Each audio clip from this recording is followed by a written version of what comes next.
시작하겠습니다. 어디팅 앤 어테스테이션 2 시간이고요. 사용하는 교재, 어디2 교재, 어디팅 2. 그 다음에 1, 2, 3 때 다 사용하는 문제집.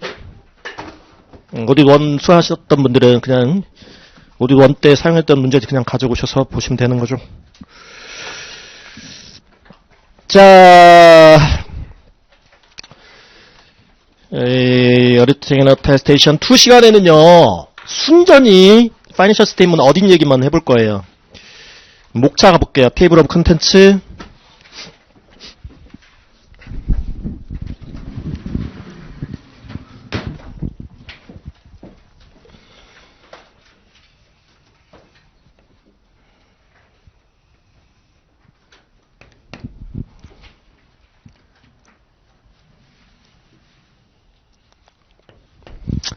우리 어디팅 앤 어테스테이션 1 때, 앞에 부분에서 윤리 규정, 또 직무 규정 좀 받고, 그 다음에 이제 본격적으로, 히스토리컬 파이낸셜 스테이트먼트 어디 들어가자마자, 우리 어디터빌리티부터 따졌어요. 어디터빌리티. 이 회사 감사 잘 해낼 수 있을까? 고품질의 감사 서비스를 제공할 수 있을까? 이 회사 받아들여도 될까? 억셉턴스를 해도 될까? 받자! 분류관리실 통과했다. 그러면 이제 감사 계약 체결하죠. Audit Engagement Letter 작성해서 서로 사인하고요. 다음 이제 감사 계획 들어갑니다. Audit Planning.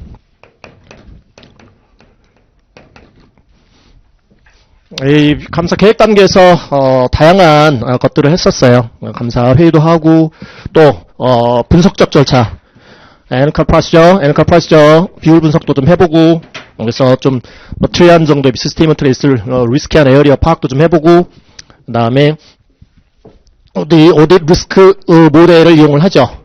그래서 이 회사의 파이낸셜 스테이트먼트에 머티리얼 미스 스테이트먼트를 야기시킬 수 있는 팩터들, 요소들을 파악을 했어요.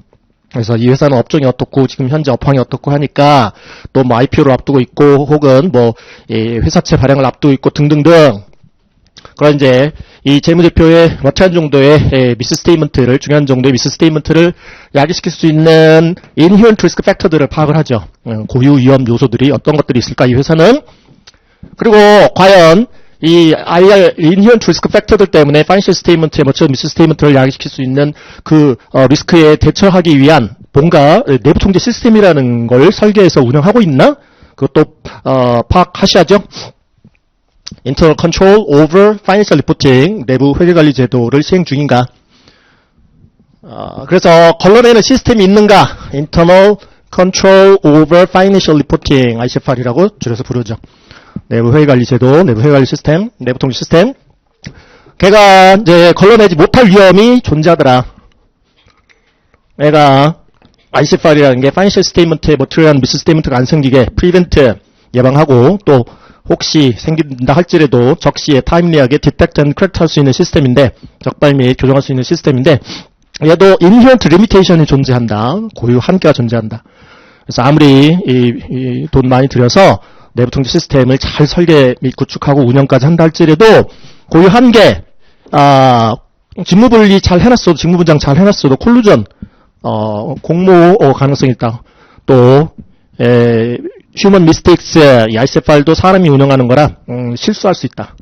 그리고 매니지먼트 오버라이드, 탑 매니지먼트는 저런 어떤 통제 절차를, 무시하는 그런 경향이 있을 수도 있다.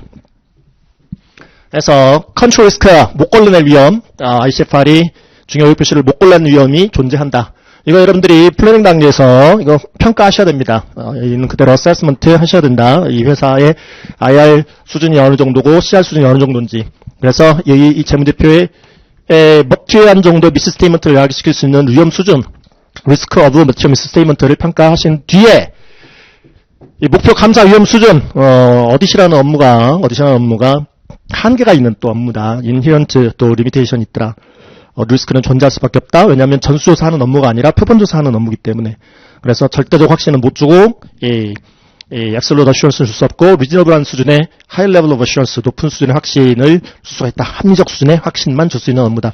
그래서 어뢰 리스크라는 게 존재할 수밖에 없다. 어뢰 리스크라는 것은 재무제표에 중요한 표시가 있는데도 불구하고 중요한 정도의 표시가 있는데도 불구하고 회계 기준에 따라 적정하게 이렇게 재무 상태랄지 또 영업 성과랄지 현금 흐름을 표시하고 있습니다라는 적정 의견 잘못된 의견을 표명할 위험이 어뢰 리스크다.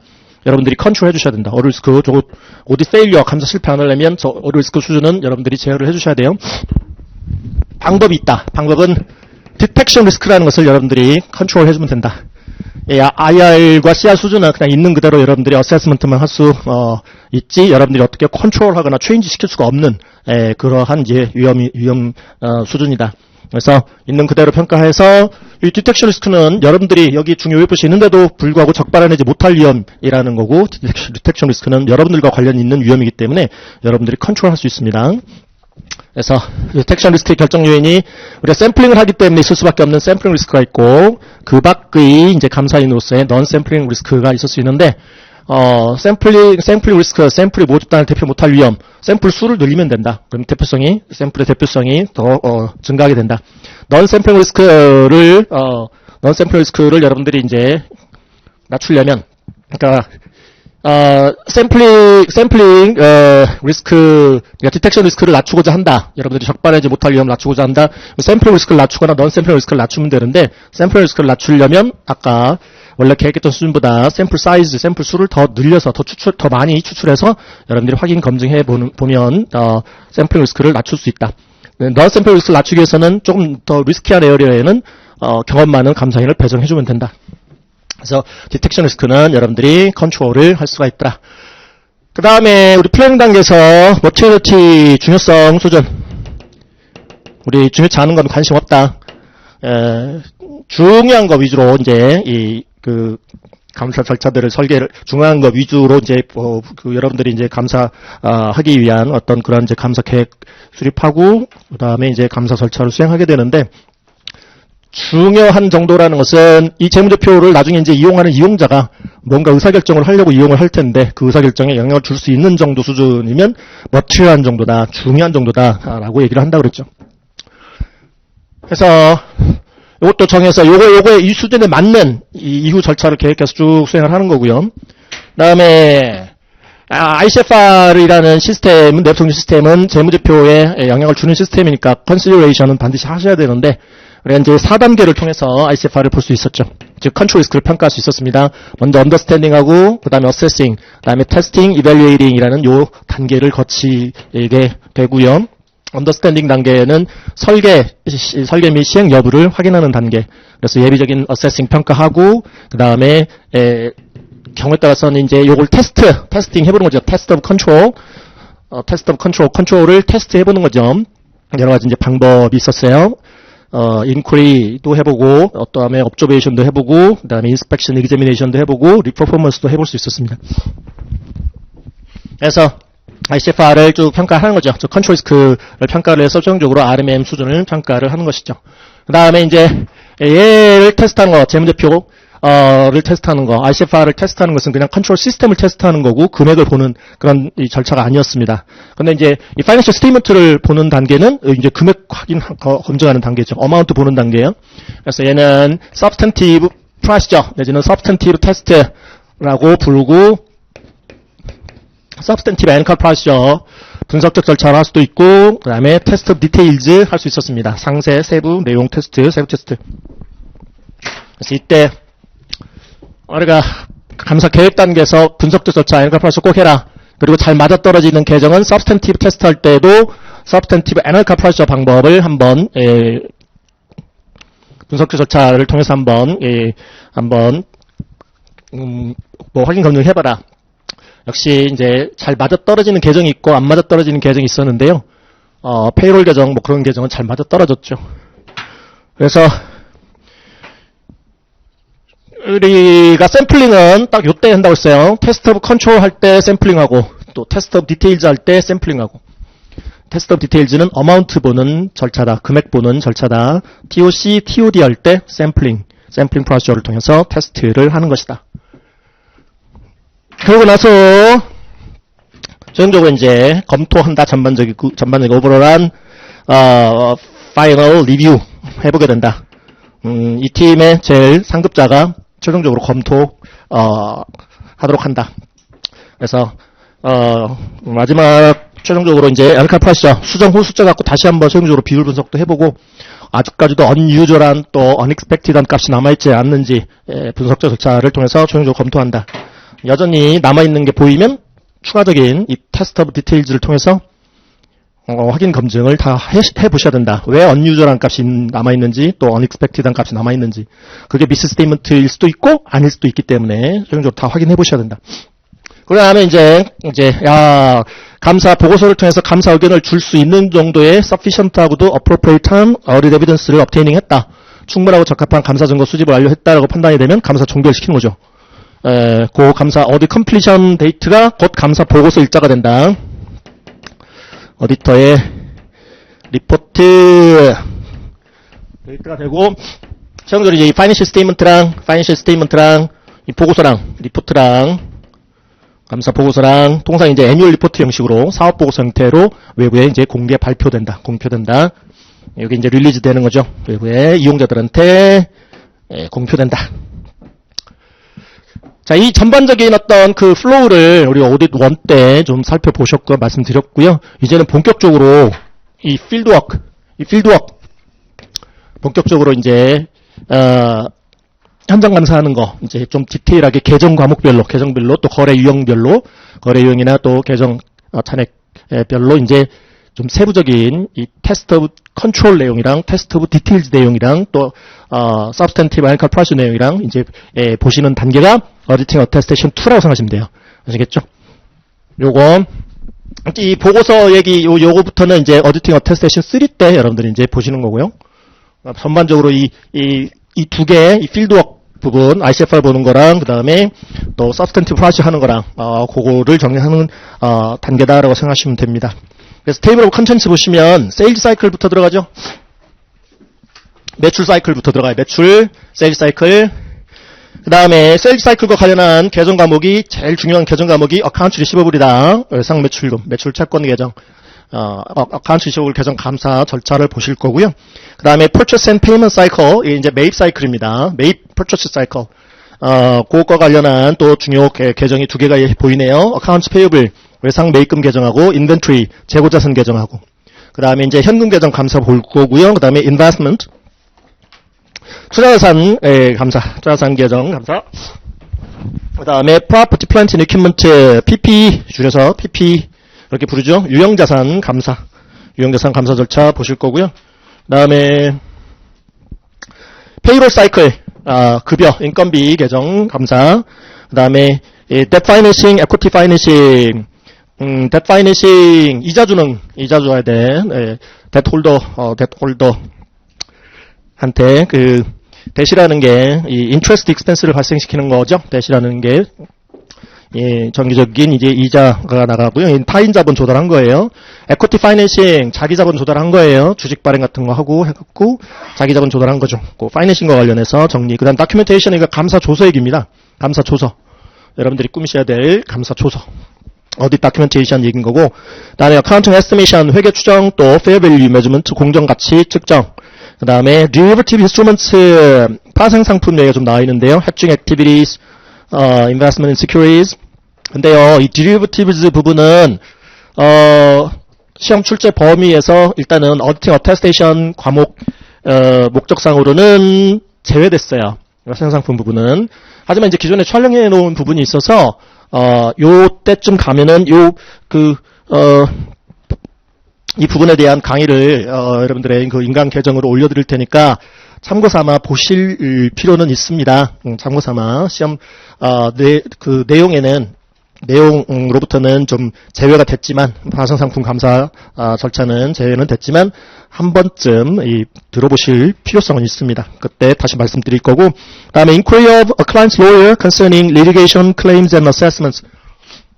줄여서 LCA라고 부르는데요. LCA 소송, 리티게이션 소송, 그 다음에 claims, 판매한 제품에 하자가 있거나 했을 때 배상 청구 들어온 거, 그 다음에 assessment, 과징금 같은 거, 또 세금 추징 건, 그것과 관련해서 외부 변호사한테 변호사 조회하는 절차, 변호사 조회라는 절차 얘기인 거고, 그 다음에 subsequent 이벤트 후속 사건, 재무상태표일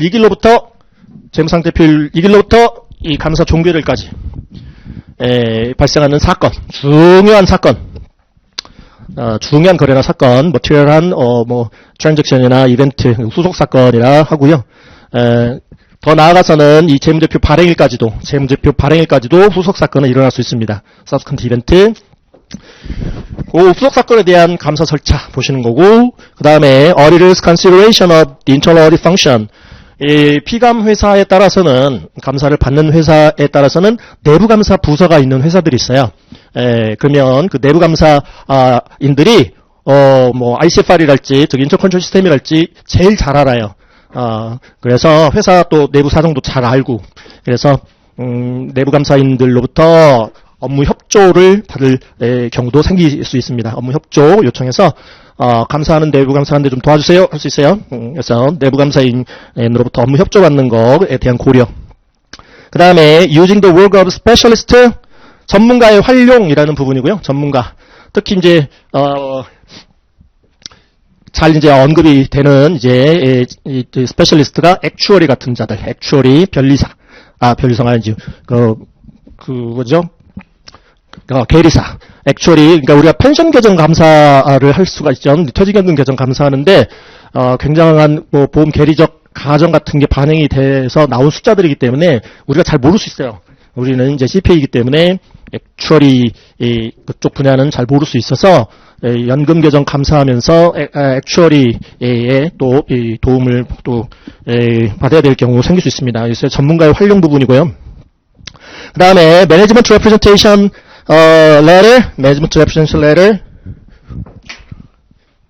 자, 요 시점이 이제 감사 종결 시점이잖아요. 이때까지는 이제 적극적인 책임을 지고 여러분들이 감사 절차를 수행해서 증거 수집을 하셔야 돼요. 이 예를 통해서 의견 표명할 수 있을 정도의 충분하고 적합한 감사 증거 수집을 하셔야 되는데, 이 중요한 감사 절차 중에 하나가 아까 변호사 조회, LCA 건이 걸려 있으면, 리리게이션 또 클레임즈 앤 어세스먼트 건이 걸려 있으면 지금 이 피감 회사의 외부 그 변호사한테 반드시 조회를 해가지고 그 LCA 건에 대한 회계 처리 및 공시를 제대로 매니지먼트가 해놨는지 여러분들 꼭 확인하셔야 되는데요. 요 날짜로 받아라 이거죠. 변호사 조회서 답신을 요 날짜로 받으세요.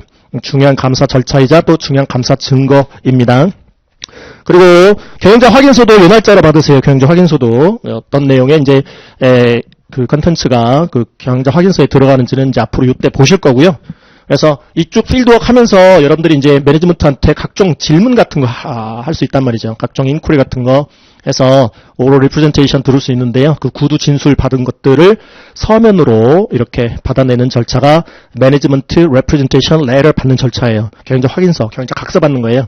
우리가 감사 수행하면서 물어봤던 거에 대해서 진실되게 우리한테 지금 답을 했다라는 일종의 어떤 각서 개념이라고 생각하시면 돼요. 나중에 이제 사고 터지면 우리 이제 이거 내밀어야 돼요. 경영자 확인서. 당신 이거 다 확인해줬지 않느냐 이 내용. 그리고 지금 나중에 사고 터진 거에 대한 얘기는 우리한테 안 해줬잖냐 이런 거. 그때 이제 지금 사용할 수 있는 게 이제 매니지먼트 레프레젠테이션 레터를 꼭 받아내야 됩니다. 반드시 받아내야 돼. 경영자 확인서 얘기예요. 경영자 확인서 내용이 뭐가 들어갈지 이따 가서 보실 거고요. 다음에 Reports on Processing of Transactions by Service Organizations. 여러분들의 어디 클라이언트사가 뭔가의 어떤 특정 기능을, 특정 부문을 외주를 준 거예요. 외부 다른 회사한테 맡긴 거죠. IT 부문을 맡긴달지, 페이롤 부문을 맡긴달지, 여러 가지 부문을 외부에 맡길 수 있습니다. 그러면 여러분들의 어디 클라이언트사가 유저 엔터티가 되는 거고, 외부 서비스 오가니제이션을 이용하는 유저 엔터티가 되는 거고, 그 서비스를 제공하는 업체가 이제 서비스 오가니제이션이 되는 건데, 어디팅 어테스테이션 1부터 해오신 분들은 제가 페이롤 펑션 쪽의 얘기를 많이 좀 들었었죠. 페이롤 카운터 관련해서 만약에 회사 내부적으로 이렇게 페이롤 처리를 한다면, 급여 처리를 한다면, 제대로 이렇게 급여 처리가 정확하게 돼서 이제 재무제표에 반영이 될 수 있게끔 하는 내부 통제 지금 시스템이 좀 필요한데요. 대표적인 게 이제 segregation of duties, segregation of duties, 직무 분장이었어요. 그래서 HR 쪽에서 퍼스널 디파트먼트 쪽에서 이제 뭐 고용 계약하고 또 임률 결정하고 그다음에 근로시간, 작업시간은 이제 각각의 그 현장 부서장들이 또 결제를 확인해서 실제로 이제 근무한 시간에 대한 급여 지급이 이루어질 수 있게끔 그 각 부서장들이 또 근무 시간에 대한 결제해주고 사인해주고 서명해주고 승인해주고. 그래서 임률 자료가 회계팀의 페이롤 담당한테 넘어가고 HR 쪽에서 페이롤로 넘어가고 그 다음에 또 근무 시간은 각 부서장 각 부서의 장에 이제 승인을 받고 그 자료가 또 페이롤 쪽으로 넘어가면 페이롤 클럭은 페이롤 담당자는 회계팀의 페이롤 담당자는 HR 쪽에서 넘어오는 임률, 셀러리 레이트 같은 거, 그 다음에 각 부서장으로부터 날라오는 또 그 근무 시간 자료, 그걸 바탕으로 급여 계산하고 원천징수 할 거 하고, 그 다음에 급여 이제 실제 지급은 트레저리 자금 쪽에서 이렇게 이루어지게끔 하고, 그런 이제 segregation duties 직무 분류가 돼 있어야, 직무 분장이 돼 있어야 fictitious employee 같은 걸 만들어 가지고 있지도 않은 이제 직원 급여 계좌 만들어 가지고 거기에다가 이 급여 이체하는 것처럼 해서 이체시키고 시크릿 펀드 뒤로 만들고 이런 걸 쉽게 할 수가 없게 됩니다. segregation duties 직무 분장을 잘 해놔야. 물론 이제 그들 간에도 공모할 수 있겠죠. 콜루전 해버리면 뭐 어쩔 수 없지. 또 우회가 가능할 수도 있는데 어쨌든 그건 고유 한계고 어쩔 수 없는 한계점인 거고 기본적으로 직무 분리가 좀 필요합니다. 근데 그 페이롤 펑션을 외주를 줬다. 그러니까 회사 내에서 그렇게 지금 페이롤 처리를 한다면 그 페이롤 계정과 관련한 인터 컨트롤 시스템을 여러분들이 이렇게 평가를 해서 페이롤 계정과 관련한 리스크 오브 머티브 스테이먼트가 이 정도네. 그러면은 페이롤 계정 감사 서브스탄티브 테스트 목적상 디텍션 리스크를 뭐 더 낮춰야 되겠네, 아니면 더 높여도 되겠네. 이거는 여러분들이 컨트롤 가능하니까 acceptable level of detection risk를 결정하셔야 되니까 이걸 낮추거나 이제 또 높이거나 하는 결정을 이제 여러분들이 하실 텐데요. 만약에 외주를 줬다면 그 페이롤 계정 처리가 이 재무제표에 반영되어지는 여기에 반영되어지는 페이롤 펑션을 외주를 주고 있다면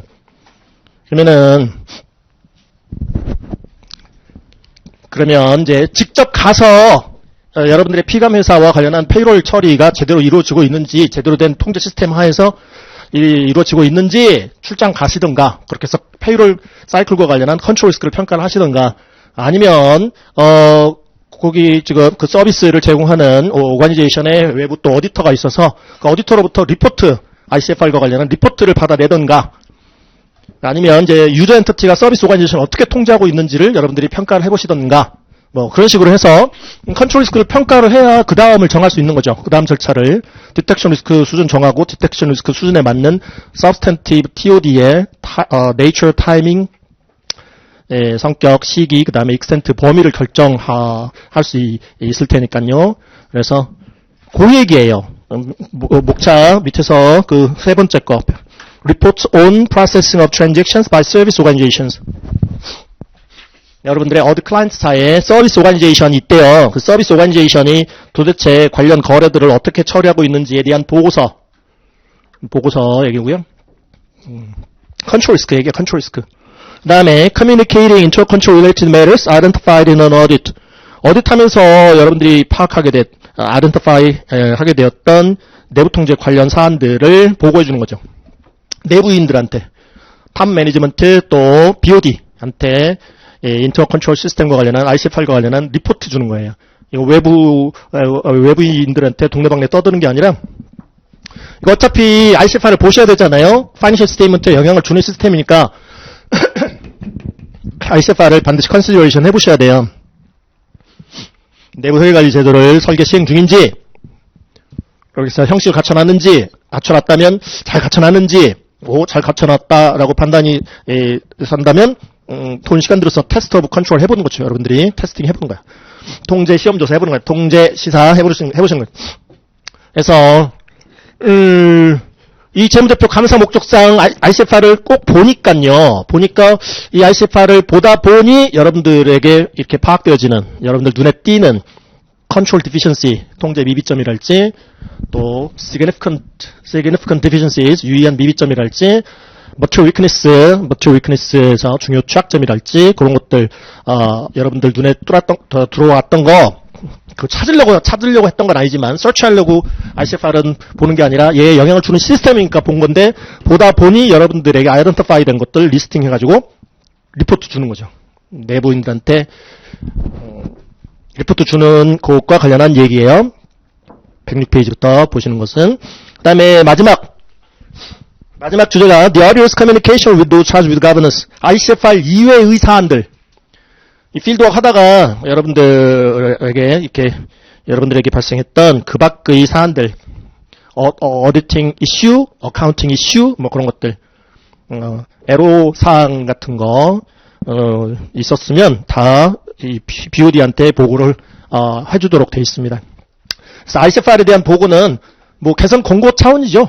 개선 권고. 다음 또 우리가 계속 감사인이 될 거라면, 계속 감사할 거라면 개선해 놓으면, 개선해주면 다음 감사 때, 다음 연도 감사 때 ICFR이 더 이렇게 효과적으로 운영이 된다면 더 우리의 업무도 더 수월해지겠죠.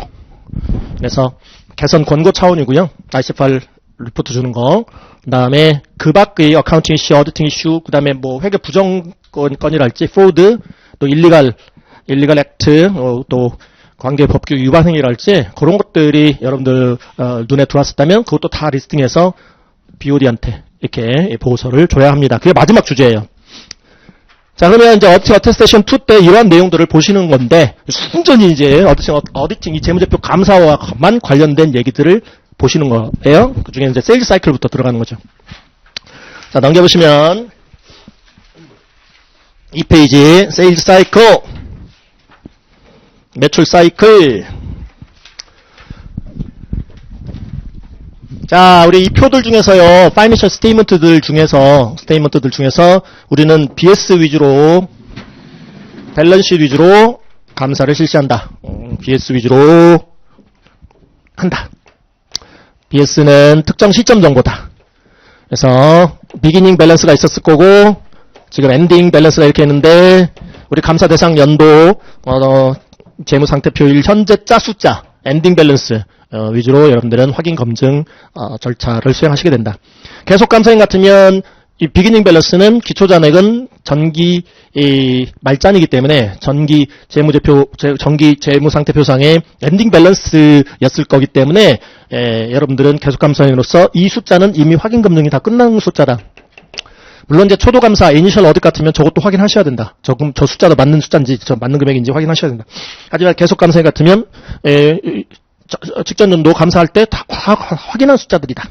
그러니까 이제 요거 위주로 보시는 거죠. 이 엔딩 밸런스에 에러나 미스 스테이먼트가 머티한 정도의, 에러나 미스 스테이먼트가 있지는 않는지, 요거에 이제 초점을 맞추는데, 요거 맞으면, 이거 맞은 거 확인했어. 그리고 이거 맞은 거 또 확인했어. 이 중간 거가 인컴 스테이먼트 정보라고 했죠. 기간 정보. 이게 지금 BS고 기간 정보. 요 숫자 맞고 요 숫자 맞으면 중간 이 낀 숫자는 맞을 거라는 거죠. 100이고 120인데 여기 손익계산서 20. 그래서 이거 확인하는 거 위주로 감사 절차는 수행하게 된다. 그리고 뭐 이제 현금으로 표는 이거 두 개 이제 현금주의로 맞춰보고 거고 이제 제대로 오퍼레이팅, 인베스팅, 파이낸싱 액티비티즈로 잘 분류해놨느냐, 뭐 클래시피케이션 분류 내용 좀 확인 좀 하시고. 자, 그러면 BS 위주로 감사하고 또 엔딩 밸런스 위주로 감사한다. 확인 검증 해 보시게 된다. 그러면 세일즈 사이클과 관련해서 BS, 그다음에 IS, 밸런시트, 그다음에 인컴 스테이먼트. 여기, 간추 리시버블, 얼마, 이거죠. 간추 리시버블, 얼마, 더 정확하게는.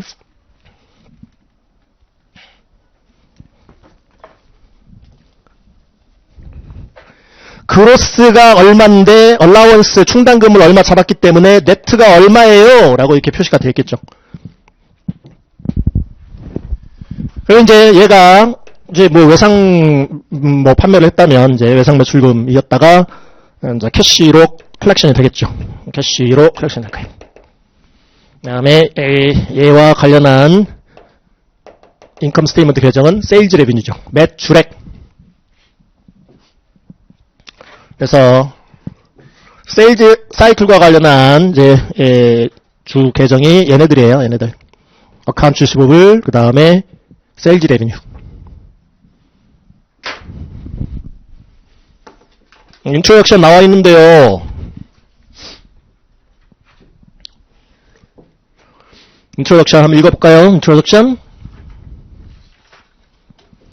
자, The Sales and Collection Cycle. 판매 및 또 수금. 이 사이클은 involves. 관련했습니다. The decision and processes necessary for the transfer of the ownership of goods and services to customers. 굿즈나 서비스를 이제 사한테 넘기는 거죠. 오너십 트랜스퍼 하는 거죠. 그것과 관련한 또 그 의사결정 및 또 처리 하는 것과 관련된 사이클인데요. After they are made available for sale, 제품을 지금 판매할 수 있게 된 시점 이후에 이렇게 굿즈나 서비스의 오너십을 트랜스퍼 하는 것과 관련한 결정 및 또 처리와 관련한 사이클이 Sales and Collection 사이클이다. 자, it begins with a request by a customer. 자, 우리는 소비재 판매 회사를 가정하지 아니하고 산업재를 판매하는 회사를 가정한다. 어쨌든 어테스테이션 1 초반부터 말씀드렸던 건데요. 그래서 여러분들의 어디 클라이언트사가 이렇게 있으면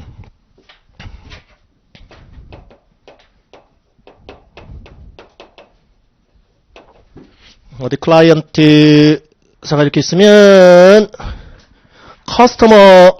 벤더사로부터 공급업체로부터 부품 같은 거, 원재료 같은 거 퍼처스 매입을 해 와서 그거 제품으로 뭐 만들든지 해가지고 커스터머사한테 판다. 이게 세일즈 사이클이다. 이게 퍼처스 사이클이고 이게 세일즈 사이클이다. 그중에 이제 이 세일즈 사이클 들어간 건데요. 세일즈 사이클. 근데 이 산업재 판매하는 회사를 가정하는 거라고요. 그러니까 회사가 또 존재해요. 커스터머사가 존재하는 거예요. 여러분들이 어디 클라이언트사가 있고 어디 클라이언트사에 커스터머 회사가 존재하는 거예요.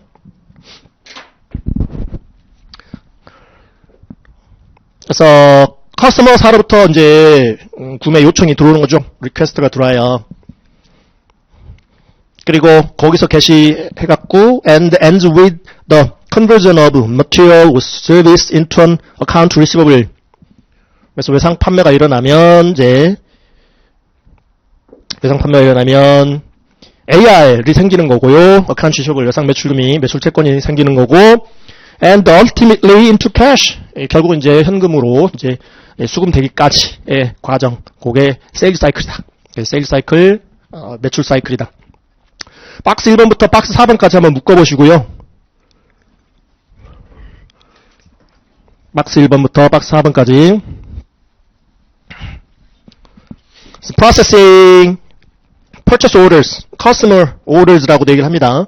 커스터머사로부터 외상 주문 요청이 날라오는 거죠. 커스터머사가 여러분들 어디 클라이언트한테 외상 판매 좀 해주세요.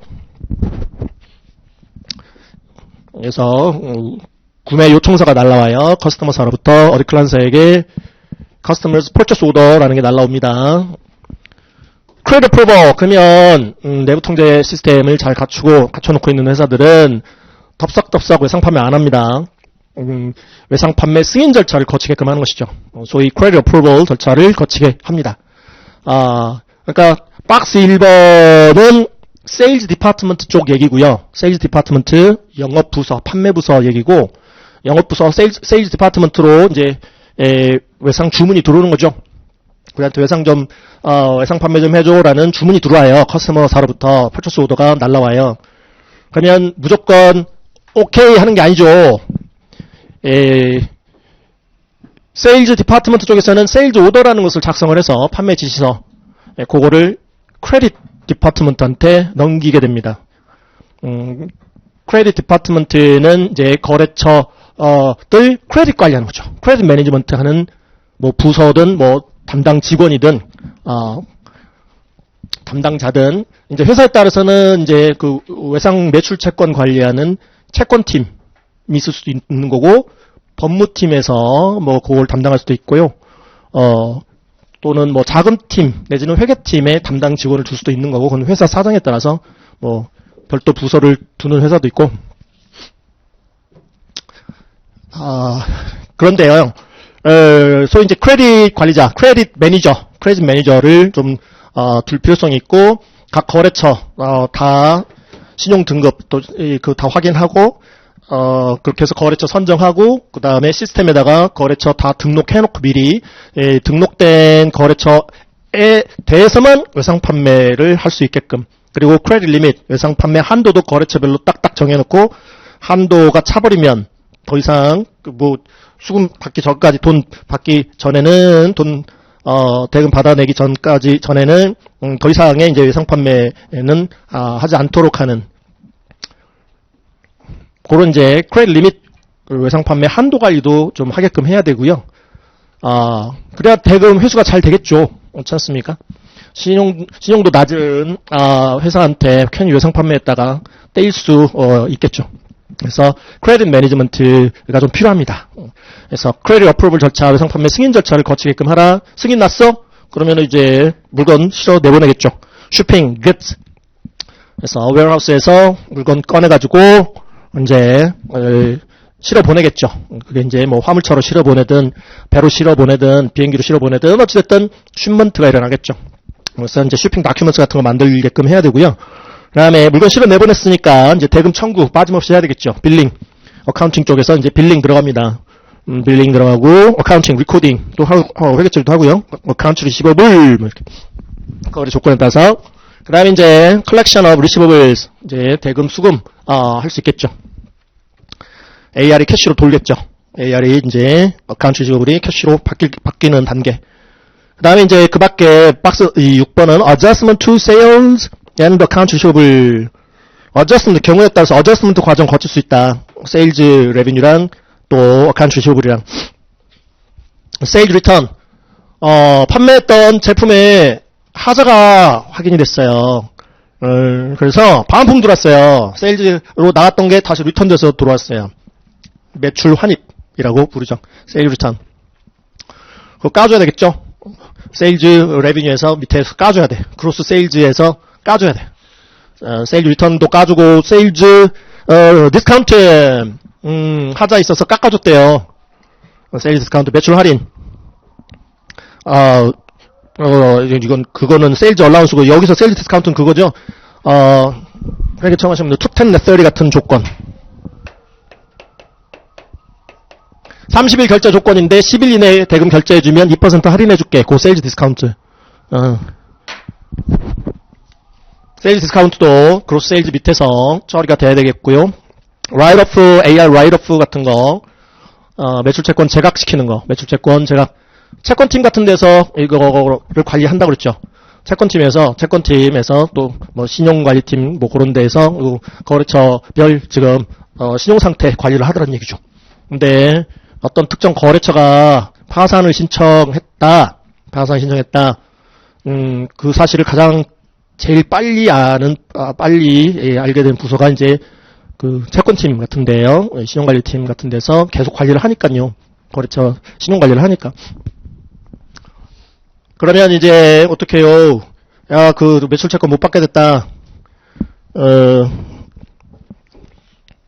그러한 이제 그러한 이제 업무 개시를 크레딧 디파트먼트에서 하는 거예요. 크레딧 디파트먼트에서 이제 그게 이제 어카운팅 쪽으로 이제 연락이 전달이 되고, 어카운팅 쪽에서는 이제 해당 거래처의 어카운트 리시버블을 드러내는 거죠. 장부에서 라이팅 업 시키는 거예요. 그것과 관련한 내용도 이제 정리를 하게 됩니다. 세일즈 사이클과 관련한 어카운트 나와 있습니다. 세일즈 레비뉴 계정, 그 다음에 어카운트 리시버블 계정, 그 다음에 캐시 계정, 뭐 뱅크에 있던 간에. 그러면 처음에 이제 외상 판매가 일어나면 거래 조건에 따라 다음과 같은 기록을 하겠죠.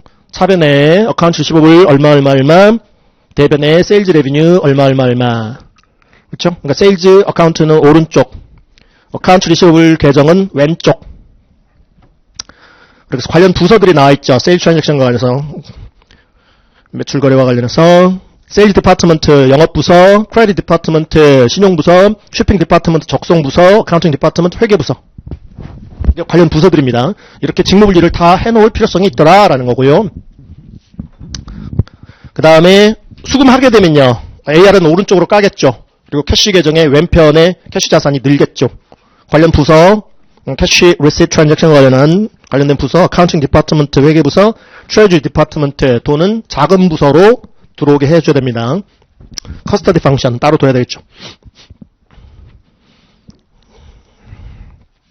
그래서 밑에 direction of test of sales, 세일즈 사이클과 관련한 이제 테스트 방향 이렇게 지금 가볼 수 있다. 퍼처스 오더가 커스터머 사로부터 날라온다. 그러면 세일즈 디파트먼트 쪽에서 그 퍼처스 오더 받은 거 검토해서 세일즈 오더 판매 지시서 작성한다.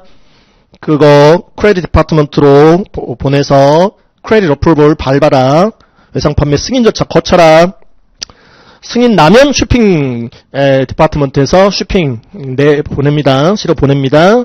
그러면서 쇼핑 다큐멘트 작성 일어나야 되고요. 선적 문서 작성하도록 해야 되고, 그리고 보통 이제 1년번호 다 부여한 문서를 사용케 해서 물건 실어 내보냈으면 빠짐없는 빌링이 필요하겠죠. 빠짐없이 대금 청구를 해야 될 거 아니겠습니까?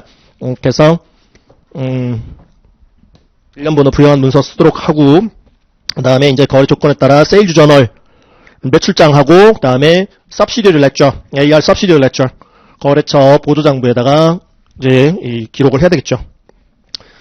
매출과 그 다음에 외상매출금과 매출액으로, 그리고 이제 subsidiary ledger 타고 general ledger까지 이제 흘러가겠죠. 총계정 원장과 총계정 장부까지 흘러나갈 거예요. 보조장부 거쳐서.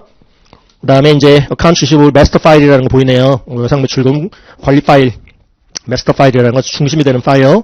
그래서 AR 관리 파일 있고, 그 다음에 왼쪽 문서에서 오른쪽으로 가보는 거는 컴플리스 확인 절차다. 완전성. 빠짐없이 회계 처리가 되게끔. 그게 이제 완전성이고, 경영자는 이러한 이제 완전성이라는 주장을 재무제표에 내재시키고 있는데요. 재무제표를 통해서 주장하고 있는 건데, 이거죠. 재무상태표 현재 어카운트 리시버블이라는 어카운트 리시버블은 빠짐없이 여기다가 다 인클루드 해놨어요. 그 주장이 내재되어 있습니다. 여기에 경영자 주장 중에 여기 컴플리스라는 주장이 내재되어 있다. 그럼 여러분들 확인해 보셔야 되는 거죠. 지금 trace라고 적혀 있죠. 컴플리스 어서션을 컴플리스라는 주장을 확인하고 싶으면 왼쪽에서 오른쪽으로 가보세요. 오른쪽으로 따라가 보세요. 그래서 물건 실어 내보냈어. 쇼핑 다큐먼트가 확인이 됐어. 그러면 그것과 매칭되어지는 지금 세일즈 건하고 AR 건하고 한번 가보는 것이죠. 그래서 거래 조건에 따라 단기 외상 매출금하고 단기의 매출액은 단기 걸로 정확하게 이렇게 빠짐없이 이렇게 포함시켜놨는지 확인해 보시는 거죠. 반대 방향이 목적이다. 맨 오른쪽에 하단에 existence assertion. 여기에 또 내재되어 있는 경영자의 주장 중에 하나가 이거 재무상태표 현재 실제 하고 있는 외상매출 채권 맞거든요. 라는 경영자 주장이 또 내재되어 있습니다. 이거 뻥튀기 AR 아니거든요. 진짜 실제 있는 재무상태표 현재 존재한 매출 채권이거든요. 라는 경영자 주장도 내재되어 있습니다. 확인해 보셔야지. 진짜 이거 실제 하는 AR 맞나? 재무상태표 현재 실제 하는 거 맞나? 이거 existence assertion 확인해보는 거죠. 혹시 fictitious AR 아니야? 가공에 지금 실적 부풀리려고 혹시 있지도 않은 AR을 갖다가 저기 있는 것처럼 저기다가 포함시켜 놓고 있는 건 아니야? 이 existence assertion 확인하는 것이죠. 그러면 회계 기록에서 샘플 추출해가지고 근거 문서, supporting documents 가보는 거예요. 뒤로 거꾸로 가보는 거죠. 소위 바우칭 한다고 얘기를 하는데, 각종 증빙들, 전표들, 그런 것들 다, 또 요즘 회사들은 다 그렇게 전표 시스템으로 운영이 되기 때문에 근거들이, 그러니까 오디 트레일들이 남는다는 거죠. 가시적인 어떤 증적들이 남는 경우들이 대부분이야. 그거 쫓아가 보는 거죠. 이 건과 관련해서, 이 AR 건과 관련해서 물건 진짜 실어 내보냈나? 이거 지금 판매 지시가 정말로 일어났었나? 거래처로부터 주문 들어온 거 진짜 맞나? 확인해 볼 수 있겠죠. 그래서, 바우치라고 적혀 있는데요. 동사 이제 바우칭 한다고 얘기를 해요. 그러니까 서포팅 다큐먼트 내지는 소스 다큐먼트로 쫓아가 보는 절차, 바우칭 해본다고 얘기를 합니다. 플로우 이해를 돕고자 여러분들 교재 어펜딕스 113페이지 한번 가볼게요.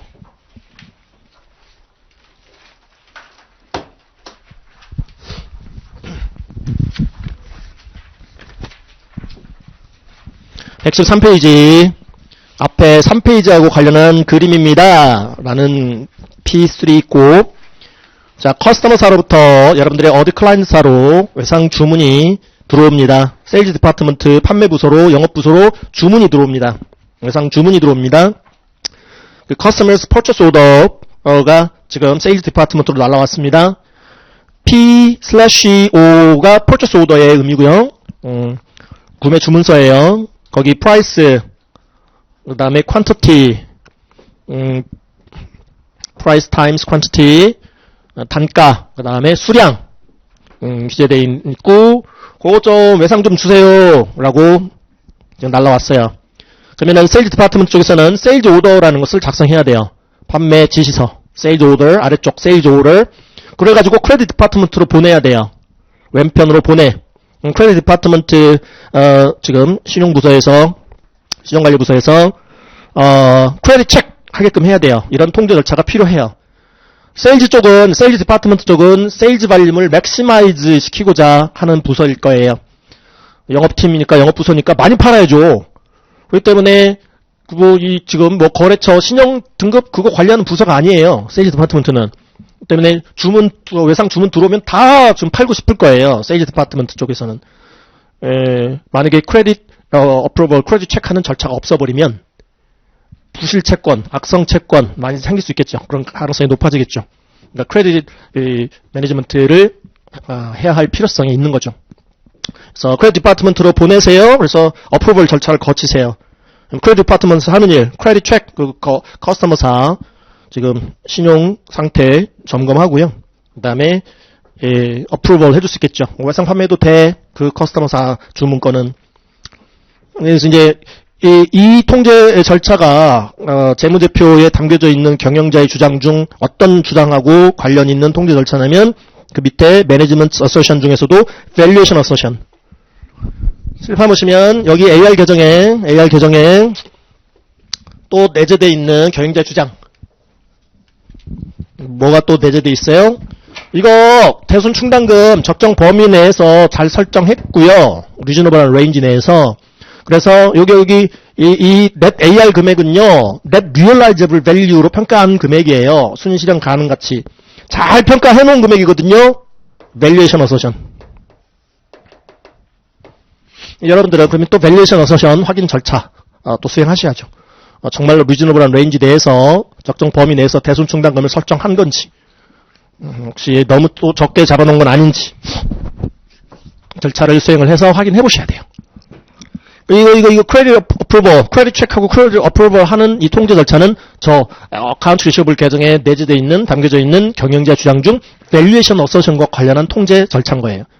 그러니까 이게 제대로 이루어진다면 거래처별 크레딧 관리 잘 하고요. 크레딧 체크 잘 하고요. 그리고 크레딧 리밋 딱 설정을 해서 외상 판매 한도 내에서 거래처별로 외상 판매를 하도록 하고요. 그 다음에 거래처별 그 어카운트 리시버블 매출 채권 에이징 관리, 연령 관리 및 분석. 해서 외상 판매일로부터 도대체 이 매출 채권은 며칠이나 경과한 매출 채권인가? 30일 이내짜리냐, 30일, 회사 상황에 따라서, 이제, 그건 정하는 건데, 30일, 초과 60일 이내짜리냐, 60일 초과 90일 이내짜리냐, 90일 초과짜리냐, 등등. 이렇게 이제, 범위를 딱 정해놓고, 과거의, 그, 경험을 토대로, 경험을 바탕으로, 지금, 연령 구간별로, 매출 채권 연령 구간별로, 대손율 설정하고, 대손율을 적용해서, 대손 상각비 및 대손 충당금 처리하고 그렇게 해서 리즈너블한 금액으로 이 대손 충당금이 지금 반영돼 있게끔 하는 통제 절차가 크레딧 관리거든요. 거래처를 크레딧 관리, 그리고 채권 관리, 매출 채권 관리. 그래서 이런 통제 절차가 잘 설계돼서 효과적으로 운영까지 된다면 이 밸류에이션 어서션 주장에 이 도움이 되는 통제 절차라는 것이죠. 그렇죠? 그래서 밸류에이션 어서션하고 관련된 통제 절차입니다라는 의미고요. 컨트롤 액티비티, 이 통제 활동은 이 통제 정책 및 절차는 오소라이제이션이라는 겁니다. 승인 절차를 거치게끔, 외상 판매 승인 절차를 거치게끔 하는 통제 절차를 말합니다. 승인 났으면 밑에 이제 웨어하우스에서 물건 나가는 거죠. 창고에서 물건 실어 내보내요. 쇼핑 디파트먼트 쪽 보시면 PO 한 카피 날라왔고 어프로브드 세일즈 오더 한 카피 날라왔어.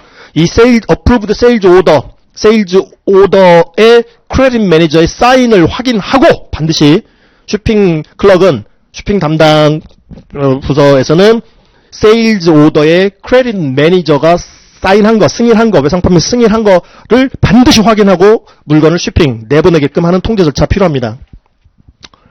그게 없으면 어프로브드 세일즈 오더가 없으면 물건 출고시키지 않게끔 해야 되는 통제 절차. 어프로브드 세일즈 오더가 있어야 반드시, 꼭 있어야만 쇼핑 물건 창고에서 출고해서 지금 적송하는 선적해서 내보내는 그러한 통제 절차가 필요합니다. 그 다음에 쇼핑 다큐먼트 1년 번호 부여해서 써라. 물건 실어 내보냈으니까 반드시 빠짐없는 빌링, 대금 청구를 하게끔 하라. 어카운팅 부서로 또 문서 한 카피씩 다 날라왔네요. 각 부서 보관용을 제한, 이제, 이 타 부서, 이제, 전송 문서들, 어카운팅 디파트먼트로도 다 한 카피씩 넘어왔어요. PO 한 카피, 세일즈 오더 한 카피, 또 쇼핑 다큐먼트 한 카피, 이제 거래 조건에 따라 이제 회계 기록 처리해야 되겠죠. 리코딩 해야 되겠죠. 어카운트 리시버블 얼마, 세일즈 레비뉴 얼마. 그리고 매일매일 집계 내게끔 하는 통제 절차 필요하겠죠. 데일리 세일즈 서머리, 일일 매출 집계표 매일매일 집계 내보게끔 하는 통제 절차 필요하고요. 그다음에 세일즈 저널 매출장에 또 세일즈라고 또 기록이 되겠죠. 그 다음에 세일즈 인보이스, 매출 송장, 대금 청구서죠. 대금 청구서 발행해가지고 빌링, 빠짐없이 빌링하게끔 해야 할 것입니다. 여기까지가 지금 외상 매출이 일어나는 지금 플로우고요. 다음 페이지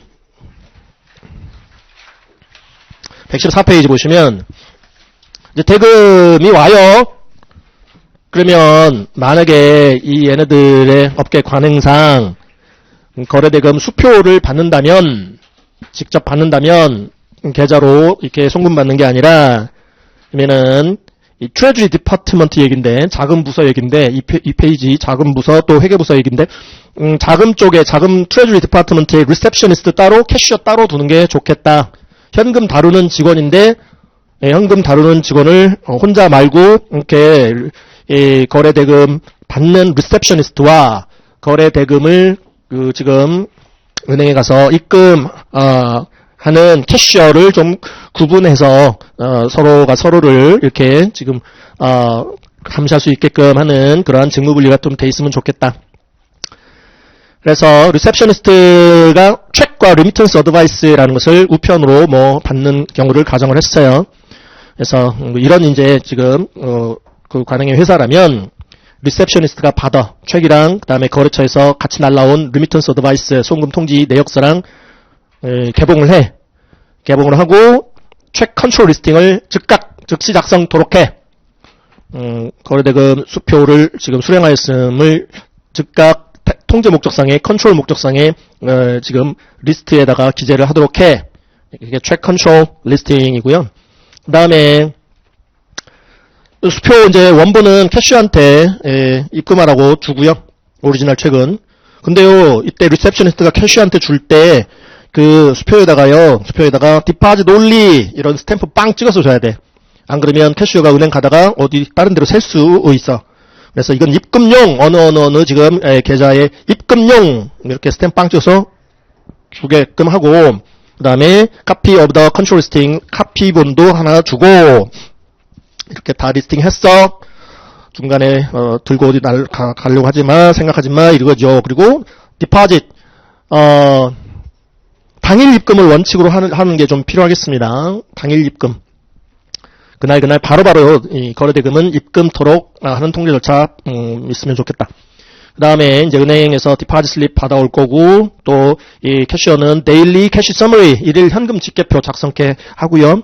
그렇게 해서 이제 또 한 카피씩이 리셉셔니스트로부터 어카운팅 디파트먼트로 날아가기도 하겠지만 캐셔로부터 또 날아오는 어카운팅 쪽으로 날아오는 문서들도 이렇게 있더라. 매칭시켜 보세요. 회계팀에서는 어카운팅 디파트먼트에서 매칭시켜 보세요. 담당 직원은 어카운트 클럭은 뭐 카피 체크 사본 리셉셔니스트로부터 받고, 원본은 이제 뭐 캐셔가 입금하는 거니까 카피 떤 거 받고, 리셉셔니스트 받고, 또 카피 오브 더 컨트롤 리스팅도 받고, 그거를 캐셔가 지금 보내오는 문서랑 매칭 시켜보고 상위점이 있지는 않는지 확인하는 통제 절차 필요합니다. 또 AR 슈퍼바이저 관리자도 리미턴스 어드바이스, 그다음에 또 카피 오브 더 컨트롤 리스팅 다 매치 시켜보는 이러한 통제 절차도 필요하겠죠. 여기까지가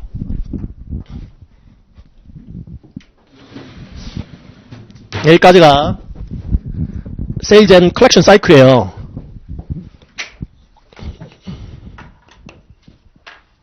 커스터머사로부터 세일즈 디파트먼트로 커스터머즈 오더 날라온다. 세일즈 쪽에서는 지금 세일즈 오더 작성해라. 크레딧 디파트먼트로 보내라. 그래서 어프로벌 절차 밟아라.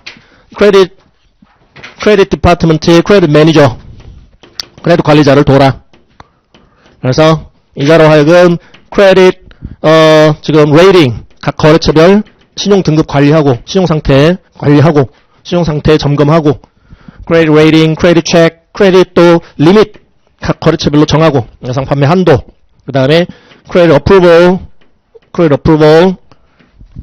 도 하게끔 하고, 외상 판매 승인도 하게끔 하고, 그래서 승인이 난 것만 이쪽으로 이제 어프로브드 세일즈 오더가 이제 세일즈 쪽으로 다시 갔다가, 한 카피가 이제 쇼핑으로 또 넘어갈 거다.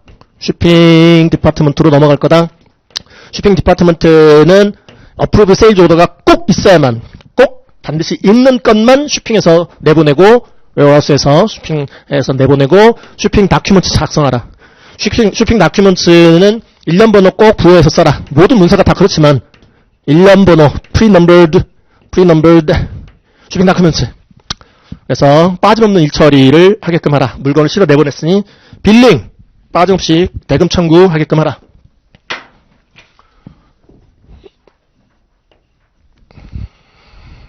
그 다음에 이제 어카운팅 쪽이겠죠. 어카운팅 쪽으로 한 카피씩 다 날라온다. 어카운팅 쪽에서는 각 부서에서 날라온 문서들 다 매칭시켜보고, 비교 대사해보고, 상위점이 있진 않는지, 상위점이 있다면 왜 그 차이나는 점 있지? 그 확인해보고, 문제 없으면 이제 거래 조건에 따라 FOB 쇼핑 포인트 조건이냐, FOB 데스티네이션 조건이냐, 그 조건에 따라 이제 세일즈 저널, 그 다음에 서브시디어리 렉처, 그 다음에 뭐 제너럴 렉처, 그래서 매출장부에 매출 처리하고, 그 다음에 서브시디어리 렉처, 해당 거래처 보조장부에다가 어카운트 리시버블 또 입력하고, 그 다음에 이제 인보이스, 거래 조건에 따라 인보이스 발행해서, 세일즈 인보이스 발행해서 커스터머스한테 날리고, 때 되면 이제 거래 조건에 따라 대금을 수금할 텐데, 거래 대금 수금은 트레저리 디파트먼트에서 하게끔 하고, 그래서 뭐 어카운트 리시버블 얼마, 세일즈 레비뉴 얼마,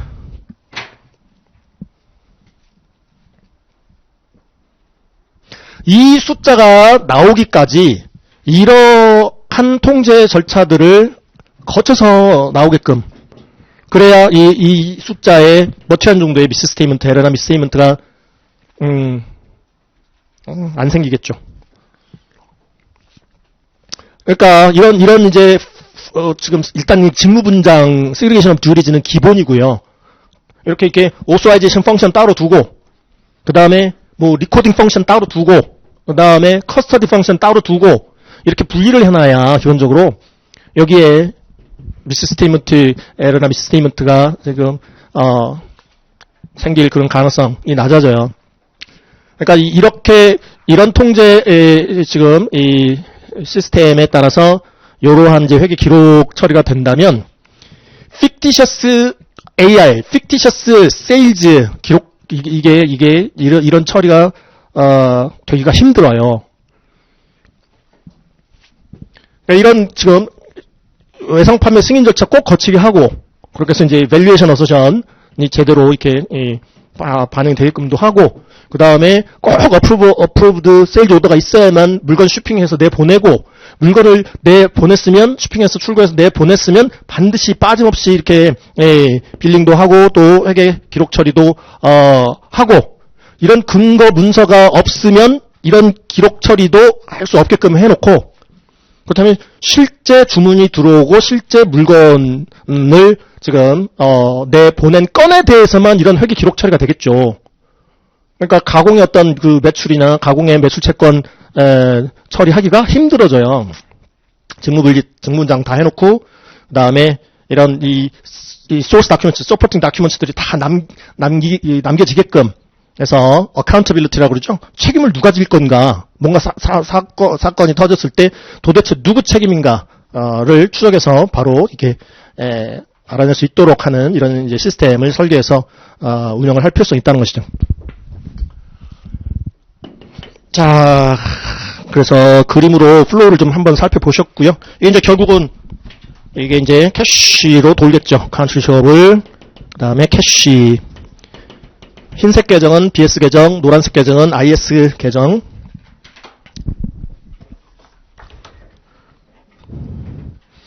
그러면 교재 앞에 3페이지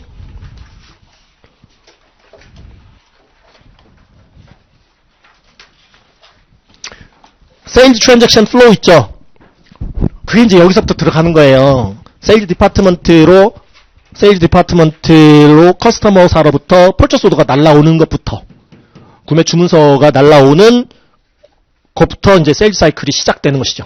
세일즈 사이클이 시작되는 거.